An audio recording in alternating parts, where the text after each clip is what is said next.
네, 안녕하세요. 안녕하세요. 네, 반갑습니다. 오랜만이죠. 잘 지내셨어요, 하루 동안? 이제 학원 생활이 이제 이틀 지났으니까 좀 익숙해져야 될 텐데 아직도 약간 생소하고 그러시죠? 나중엔 저절로 눈 뜨면 여기 와 있을 겁니다. 자, 이제 오늘부터 우리가 고급 영양학에 대해서 함께 하게 됐는데 저는 최은미고요. 자, 사실 고급 영양학을 시작할 때는 늘 그렇지만 좀 약간 걱정이 없어요. 여러분들한테 이 과목을 어떻게 재밌게 설명을 해서 지치지 않고 끝까지 같이 논의하면서 갈 수 있을지에 대한 부담이 살짝 있고, 미리 어떻게 진행할 거라고 얘기를 길게 하면 겁을 먹을까봐 겁을 먹고 지레 큰일 났다 이렇게 생각해버릴까봐 좀 걱정도 되고 해요. 근데 사실 여러분들도 알다시피 영양학을 우리가 4년씩 공부하고 또 더한 분들도 있고 한데 하다 보면 이 과목이 만만치가 않죠. 책은 어쩌면 고급 영양학 말고 기초 영양학 같은 걸 여러분들이 보시면 얇아요. 그리고 내용도 딱 요약이 다 돼 있는데 그것들 뒤에 숨어 있는 내용이 안 나와 있기 때문에 쉽고, 그런 정도는 이미 우리 기본적으로 건강에 관심 있는 일반인들이 아는 정도예요. 그건 전문가가 알아야 될 정도가 아니란 얘기인 거죠. 여러분들이 가야지 될 목표는 영양교사인데 굉장히 전문성을 가진 교육자로서 갈 때 그 정도의 지식 수준으로 우리가 식단을 짜고 아이들을 교육할 수 있느냐, 그러면 안 된다는 거예요. 그래서 얼마나 많이 이 부분이 우리한테 침범을 당했는가, 영양학이라는 게. 아침 드라마 같은 걸 여러분들 보시면 어때요? 의사 선생님들이랑 쫙 나와갖고 엄청 건강 얘기를 하면서 80%가 영양 얘기예요. 영양 얘기를 해, 그분들이.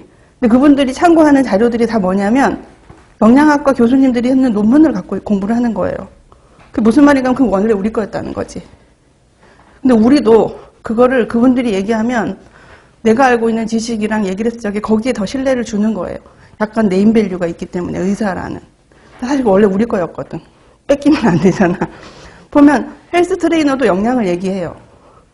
보면 되게 깊게 얘기를 해. 나도 모르는 얘기들을. 그러니까 우리가 자꾸 외면하니까 그 사람들이 자꾸 침범해 온 거예요. 우리 어떻게 되냐면 다시 찾아야 되거든. 그죠? 그리고 누구까지 하냐면 홈쇼핑의 쇼호스들. 엄청 똑똑해, 영양학에 대해서. 나도 모르는 새로운 영양소들을 막 설명을 막 하고 있어요. 근데 그거는 뭐 그 사람들이 그것만 외웠기 때문이긴 하지만 그만큼 사람들이 영양에 대해서 관심이 높아지고 있는 거지. 그러니까 우리들의 영역이 더 스페셜해질 수 있는 기회인데 우리가 자꾸 안 하려고 그렇게를 돌려요. 공부를 깊이 안 했거든. 그래서 누가 뭐 물어보면 학교 때 안 배웠는데, 뭐 예를 들어 엄마 저게 뭐야? 새로 나온 건데, 그러면 처음 들어보는데 그러면은 난감하죠. 그러니까 이제 지금부터라도 우리가 그걸 찾아서 해야지 되는 겁니다. 우리가 영양사 그러면 여러분들이 아는 사람들한테 영양학과 나왔습니다. 그럼 어떤 선입견을 가질 것 같아요?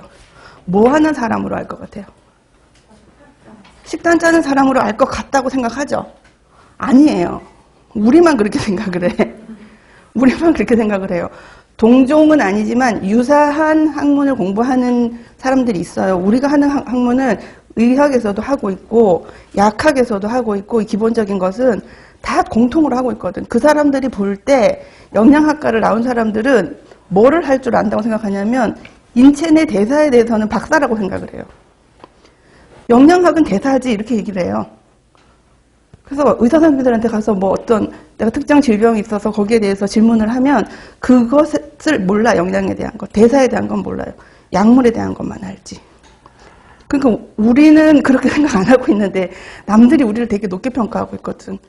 그러니까 상황에 대해서 질문이 왔을 적에 난감해지는 거예요. 그걸 다 알 필요는 없지만 어디에 가면 그걸 알 수 있더라라는 길 정도는 우리가 알아야 된다는 거예요. 무슨 말인지 알죠? 그렇게 하려면 깊이 알아야 돼요. 그래야 전문가지, 최소한. 근데 문제는 저도 학교 다닐 때 깊게 공부 많이 안 했어요. 선생님들도 기본적으로 선생님들이 영양사는 식단 짜는 거다라고 생각을 하기 때문에 그 정도 수준에서 하는데, 지금은 그것을 넘어선 직종들이 많아지기 때문에 우리가 그에 준하는 만큼 따라가면 우리의 위상도 이렇게 올라간다고. 근데 자꾸 제자리에 있으려고 그러고 너무 힘든 건 안 하고 싶고, 그건 의사들이 할 일이고, 뭐 운동 영양 같은 거는 그건 헬스 트레이너들이 그 부분을 할 거고, 그럼 우리는 정말 할 게 없는 거지. 좀 있으면 식단도 컴퓨터가 짤 거예요. 진짜 이제 할 게 없어지는 거지. 그죠? 그러니까 그런 것들 자꾸 개발해야 되고, 너무 앞선 얘기긴 하지만 여러분들 직장에 딱 가서도 거기에 안주하지 말고 내가 더 할 수 있는 걸 찾아야 돼. 학생들한테 교육을 할 수 있는 뭐 프로그램을 내가 만든다든지. 어떻게 해서 우리 예를 들어 요즘 비만이 많더라고요.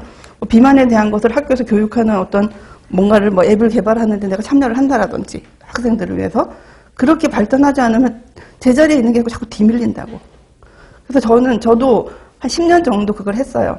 영양사 생활을 실무를 했었기 때문에 어떻게 보면 선배지, 실무 선배이고 전공의 선배단 말이에요. 근데 저는 저보다 후배들이 더 똑똑한 영양사가 되면 좋겠다는 생각을 너무 많이 했거든. 그렇게 해야 대접을 받지. 이제 학교로 갈 텐데 학교 가면 교수 선생님들은 다